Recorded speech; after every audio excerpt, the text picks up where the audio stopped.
الحمد لله وحده والصلاة والسلام على من لا نبي بعده أما بعد فأعوذ بالله من الشيطان الرجيم بسم الله الرحمن الرحيم ومن شر حاسد إذا حسد قال النبي صلى الله عليه وسلم يد الله على الجماعة أو كما قال عليه الصلاة والسلام۔ اللہ رب العزت کا بڑا فضل اور اس کا احسان ہوا کہ ہم سب کو یہاں تھوڑی دیر بیٹھنے کی اور حاضر ہونے کی توفیق عطا فرمائی۔ ہمارے قائد جمعیت حضرت مولانا سمیع الدین صاحب دامت برکاتہم العالیہ تشریف فرما ہے۔ میں یہ بات واضح کر دینا چاہتا ہوں کہ جب کوئی شخصیت، کوئی مخلص آدمی، کوئی دینی حمیت رکھنے والا اور دینی جذبہ رکھنے والا اور مظلوموں کی غمگساری کرنے والا،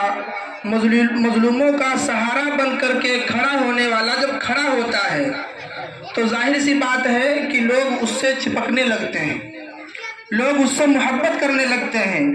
اور جب لوگ اس سے محبت کرنے لگتے ہیں تو دنیا والوں میں خود اس کا چرچا ہونے لگتا ہے، اس کی عزت ہونے لگتی ہے، اس کی شہرت ہونے لگتی ہے، اس کا مقام و مرتبہ بلند ہونے لگتا ہے، لوگ بھی اس کو اپنی آنکھوں کے سامنے رکھتے ہیں۔ تو ایسے ماحول میں کچھ بد اخلاق آدمی ایسے ہوتے ہیں جن کو حسد ہو جاتا ہے، تو اللہ تعالیٰ نے قرآن پاک میں ہمیں یہ سبق دیا ہے کہ تم جب قرآن پاک پڑھا کرو تو یہ سورت بھی، یہ آخر کی جو 3 سورتیں ہیں وہ کثرت سے پڑھا کرو۔ اور روایت میں آتا ہے کہ اگر کوئی آدمی روزانہ پڑھ لے صبح شام تو اس کا کام بن جاتا ہے۔ کوئی حاسد جو ہے وہ حسد کرتا ہے تو اس کا اثر اس پر نہیں پڑتا۔ اللہ نے فرمایا وَمِن شَرِّ حَاسِدٍ إِذَا حَسَدَ، کہ اے نبی آپ لوگوں کو بھی بتا دیجئے کہ وہ اس طریقے سے مجھ سے دعا مانگا کریں کہ میں پناہ چاہتا ہوں حاسد کے حسد سے جب وہ حسد کرے۔ اس لیے حاسدین بھی بہت ہوتے ہیں، دکھلاوا کرنے والے بھی بہت ہوتے ہیں، اپنے آپ کو بھی لوگوں کے سامنے لانے کے لیے، اپنے مفاد کے لیے بہت سے لوگ کھڑے ہو جاتے ہیں، بہت سے حاسدین کھڑے ہو جاتے ہیں۔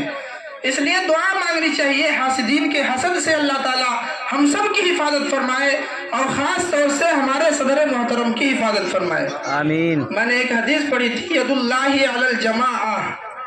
یہ جو جماعت ہے اللہ کی مدد اس جماعت کے ساتھ ہوتی ہے، فرد کے ساتھ نہیں ہوتی۔ مدد کا تعلق جماعت سے ہے،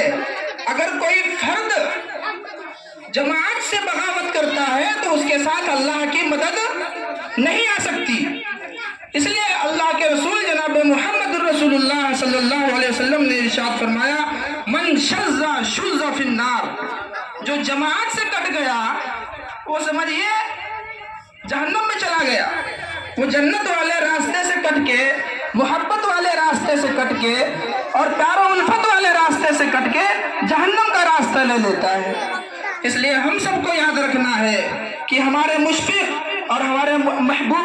محبوب اور ہم سب سے محبت کرنے والے حضرت مولانا سمیع الدین صاحب دامت برکاتہم العالیہ صدر جمعیت علماء ضلع لکھیم پور کھیری، ہم سب کو ان کا دامن تھام کے چلنا ہے، اور یہ ہمارے بڑے ہیں، ہر اعتبار سے بڑے ہیں۔